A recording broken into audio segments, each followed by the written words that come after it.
Hello, আসসালামু আলাইকুম সবাইকে। সবাই কেমন আছেন? আল্লাহর রহমতে আমিও ভালো আছি। অনেকদিন পর আপনাদের মাঝে নতুন একটি কাজ নিয়ে চলে আসলাম। এই এতদিন ব্যস্ত থাকার কারণে নতুন কোনো ভিডিও দিতে পারিনি। তাই অনেকদিন পর যখন একটু সুযোগ পেয়েছি, আপনাদের জন্য নতুন একটি হাতের কাজ শেয়ার করতে চলে আসলাম। তো দেখতেই পাচ্ছেন আজকে আমি করতে যাচ্ছি একটি গোলাপ। আসলে হাতের কাজে অনেক ধরনের গোলাপ হয়ে থাকে। তো আজকে আমি একটি সহজ গোলাপ ফুলের টিউটোরিয়াল আপনাদের সাথে শেয়ার করব। আশা করছি আপনাদের ভালো লাগবে। তো এখানে আপনারা দেখতেই পাচ্ছেন, প্রথমে আমি একটা গোল নিয়ে দাগ কেটে নিয়েছি। তারপর এখানে ৫ টা আবার রেখা দিয়ে দিয়েছি। তো রেখাগুলোকে আমি এই সুতার সাহায্যে এভাবে করে নিচ্ছি। আসলে এটা বলে তো বোঝানো যায় না। আপনারা একটু দেখেই বুঝে নেবেন এটা কিভাবে করা হচ্ছে।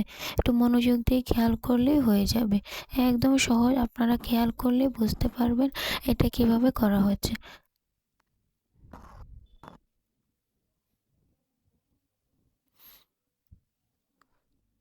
তারপর এই ৫ টা রেখা দেওয়া হওয়ার পর মাঝখান থেকে সুতাটা উঠিয়ে তারপর গোলাপ ফুলের মেইন কাজটা শুরু করতে হবে। একটু খেয়াল করুন কিভাবে করা হচ্ছে। একটা রেখা বাদ দিয়ে আরেকটা রেখা করতে হবে। আর এভাবেও বলা যায় যে একটা রেখা উপরে থাকবে সুতার, একটা রেখা নিচে। একটা উপরে একটা নিচে, মানে সুইটা একবার একটা রেখার উপর দিয়ে ঘোরাতে হবে, আরেকবার নিচ দিয়ে ঘোরাতে হবে। শুধু এভাবে ঘোরালেই হবে। আপনারা একটু খেয়াল করুন।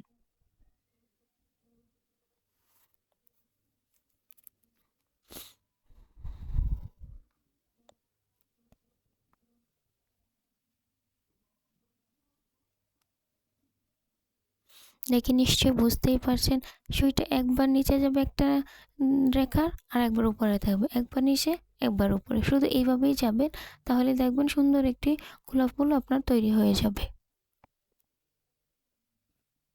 একটু খেয়াল করুন, তাহলেই বুঝতে পারবেন। আসলে হাতের কাজ তো বলে বোঝানো যায় না যে এটা কিভাবে করা হচ্ছে, কোন দিক দিয়ে সুতা নেওয়া হচ্ছে, কোন দিক দিয়ে সুইটা নেওয়া হচ্ছে। এটা আপনারা একটু খেয়াল করুন, তাহলেই বুঝতে পারবেন।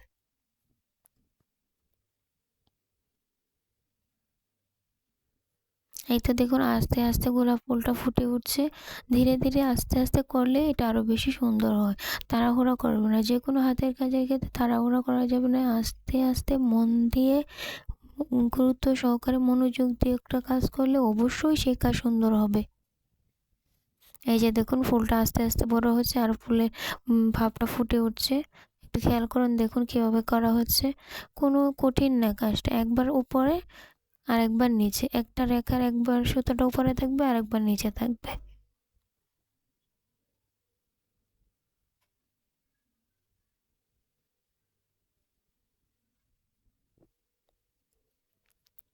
দেখতেই পাচ্ছেন, যত ঘোরানো হচ্ছে ফুলের গাছটা আরো বেশি ফুটে উঠছে। তো আপনারা আপনাদের যেমন মন চায় করতে পারেন, কেউ আরো ছোট নিতে পারেন, গোলটা আরো বড়ও নিতে পারেন। এটা আপনাদের ইচ্ছা। আপনারা যেভাবে ভালো লাগে সেভাবে এর আকার করে নিতে পারেন। তবে কাজ সেম এভাবে করলেই হবে, আর কোনো কিছুই নেই।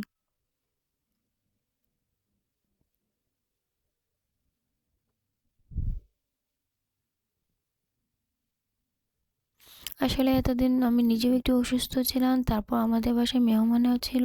তো সব মিলিয়ে প্রায় ১ মাসের মতো আমি কোনো ভিডিও দিতে পারিনি। সময়ই পাইনি।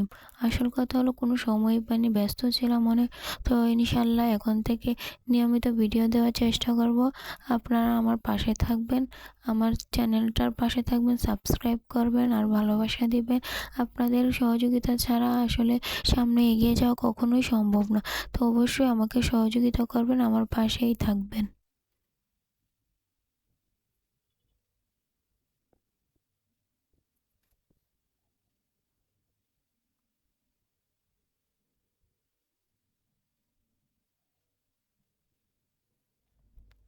এই তো প্রায় কাজ অনেকটা এগিয়ে গিয়েছে। দেখতেই পাচ্ছেন কত সুন্দর লাগছে গোলাপ ফুলটা। আপনারা যদি আরো বড় করতে চান, আরো বড় করবেন, দেখবেন আরো সুন্দর লাগবে। আর প্রয়োজনে আপনারা ছোটও করে নিতে পারেন। এটা আপনাদের ইচ্ছা। আপনাদের কোথায় কোন জায়গায় কিভাবে কাজ করবেন তার উপর ভিত্তি করেই মূলত এটা বড় ছোট হয়ে থাকে।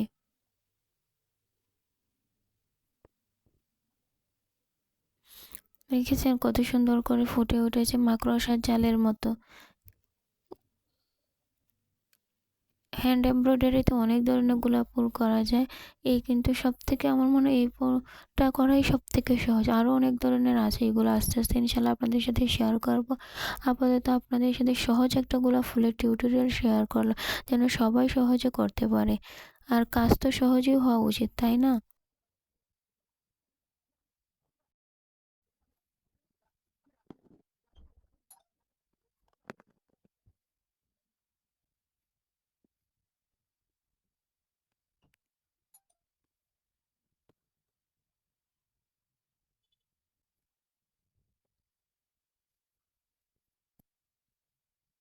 এখন আমি একটা পাতা দিব। ফুলটাকে ফুটিয়ে ওঠার জন্য পাতা দিব। দেখতেই পাচ্ছেন এখানে আমি ৩ টা ছোট, ছোট পাতা এঁকে নিয়েছি। আর এখন আমি এটাকে সুতা দিয়ে করে নেব। পাতারও কিন্তু বিভিন্ন সেলাই আছে। বিভিন্ন সেলাই দিয়ে আপনারা পাতার কাজটা করতে পারেন। তবে আমি সবথেকে সহজ যে সেলাইটা, এটাই আপনাদেরকে করে দেখাচ্ছি। আপনারা ইচ্ছা করলে অন্য কোনো স্টিচ দিয়েও এই পাতাগুলো করে নিতে পারেন। তবে আমি আপনাদের সাথে যেহেতু বলেছি সহজভাবে শেয়ার করব, তাই পাতার কাজটাও আমি সহজভাবেই শেয়ার করছি। এটা আপনাদের ইচ্ছা অনুযায়ী, আপনাদের সুবিধা অনুযায়ী যেকোনো স্টিচ দিয়ে এই পাতার কাজটা করে নিতে পারেন, তাতে কোনো অসুবিধা নেই।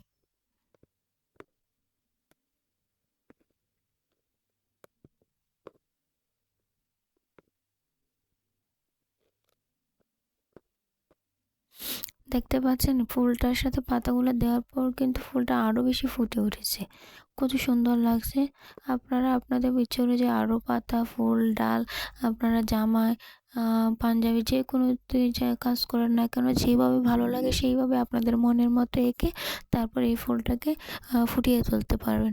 যেকোনো সেলাই দিয়ে পাতার কাজগুলো করলেই হবে, তাতে কোনো সমস্যা নেই। আমি শুধু সহজ করে আপনাদের দেখানোর চেষ্টা করেছি।